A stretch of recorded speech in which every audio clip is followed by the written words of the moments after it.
Nous allons l'affirmer tout à l'heure dans notre credo. Nous ne croyons pas au péché, mais nous croyons à la rémission des péchés. Et lorsque nous réfléchissons un peu, nous nous rendons compte que ce n'est pas si facile que ça de croire à la rémission des péchés, de croire que malgré les apparences, car toutes les apparences sont contre nous, les forces du mal, les forces de la mort ne nous entraîneront pas éternellement vers le bas. Nous croyons à la rémission des péchés. Nous croyons que ça va dans le bon sens, que ça va vers la vie. Et c'est cela que Jésus annonce à ses disciples en ce soir de Pâques. Quel contraste entre le récit de Saint Luc, qui est tout entier dans l'extériorité, ce grand vent qui se produit à travers l'atmosphère de Jérusalem, ces lampes de feu, cette explosion d'enthousiasme chez des disciples qui sont enfermés dans la peur et qui soudain se mettent à parler et on ne peut plus les arrêter. Quel contraste avec ce texte de Saint Jean qu'on nous fait lire aujourd'hui, où tout est au contraire dans l'intériorité. Comme si le mystère de la Pentecôte, le mystère du don de l'Esprit avait vraiment deux versants. Un versant de l'extérieur, de la visibilité de l'Église, que nous célébrons toujours à la Pentecôte. Mais un autre versant dont nous parlons moins, un versant de l'intériorité. Et c'est pourquoi je vous propose de suivre pas à pas le récit de Jean. Et nous commençons par la peur des disciples. C'est pas seulement de la peur, c'est de la honte, c'est de la culpabilité, c'est l'impossibilité de comprendre la moindre chose de ce qui vient de se passer durant ces 3 jours de la Passion. Ils sont complètement perdus. Et voilà que Jésus va se tenir là, debout, au milieu d'eux. Et il leur dit, la paix soit avec vous. Nous le savons par la suite.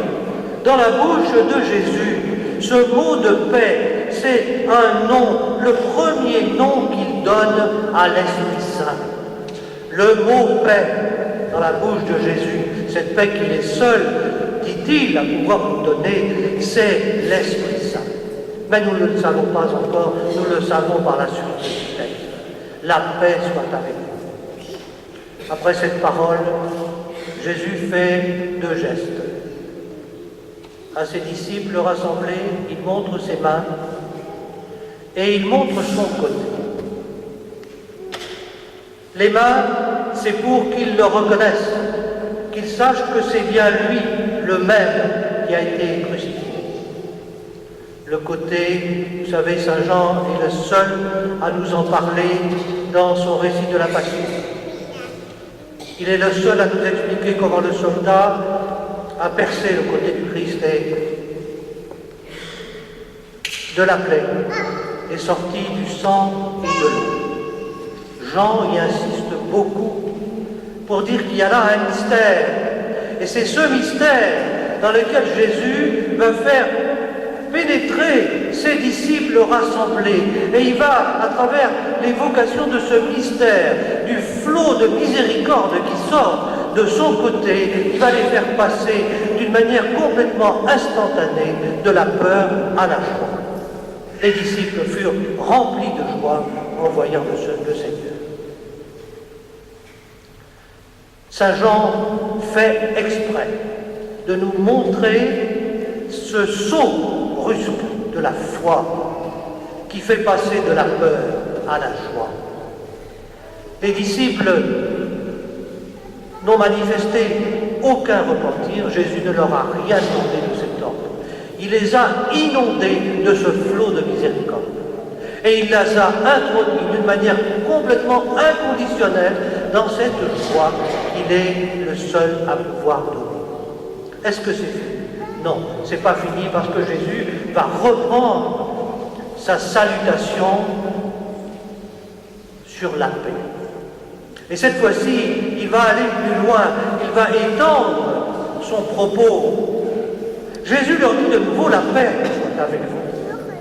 De même que le Père m'a envoyé, moi aussi je vous envoie.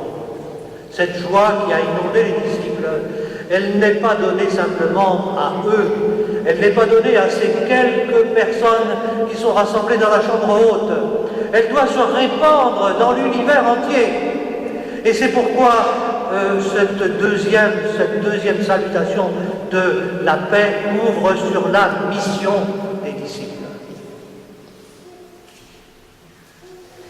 Ayant ainsi parlé, il répandit sur eux son souffle. Nous savons depuis longtemps que le souffle, c'est le symbole de la vie, c'est le symbole de l'Esprit Saint. On n'arrive pas à le capter, mais il est là, et s'il n'y en a pas, il n'y a pas de vie. Jésus répandit sur eux son souffle. Et ce faisant, il reprend un geste qui a été celui du Créateur lors du premier jour de la création, où il nous est dit que Dieu insuffla dans les narines d'Adam son haleine pour qu'il devienne un être vivant. À travers la reprise de ce geste, Jésus manifeste que ce qu'il attend des disciples, c'est qu'ils participent à cette nouvelle création qui est en train de se produire à partir de sa résurrection. Sont-ils prêts? Peut-être. Pas tous. Parce que accepter déjà ce pardon inconditionnel de Dieu, ce n'est pas évident. Vous savez, pour nous, l'évidence, c'est le mal, c'est tout ce qui nous tire vers le bas. Croire que vraiment Dieu nous veut pour la vie, et une vie sans mélange, c'est de la folie. Si nous ne sommes pas entrés personnellement, chacun, intérieurement, dans cette folie de Dieu qui nous pardonne complètement, qui nous donne la rémission de nos péchés, comment pourrions-nous annoncer ce pardon aux autres? Nous sommes forcément continuellement dans la réticence. Et la mission ne peut pas s'accomplir dans la réticence.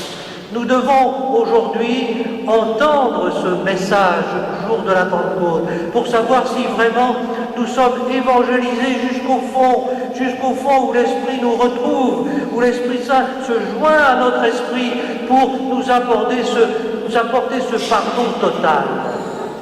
Jésus, ou plutôt Saint Paul, nous dit à un certain moment de ses épîtres: vous savez, maintenant vous ne vous appartenez plus. Vous appartenez au Christ. Le centre de gravité de votre personne, il n'est plus en vous, il est dans le Christ, il est en Dieu. Vous êtes cachés en Dieu avec le Christ. Croyons-nous vraiment que même nos péchés sont cachés en Dieu avec le Christ et que nous allons laisser le Christ s'occuper de nos péchés et ne plus nous en occuper nous-mêmes? C'est ça qui nous est proposé aujourd'hui. Laissez le Christ s'occuper de nos péchés.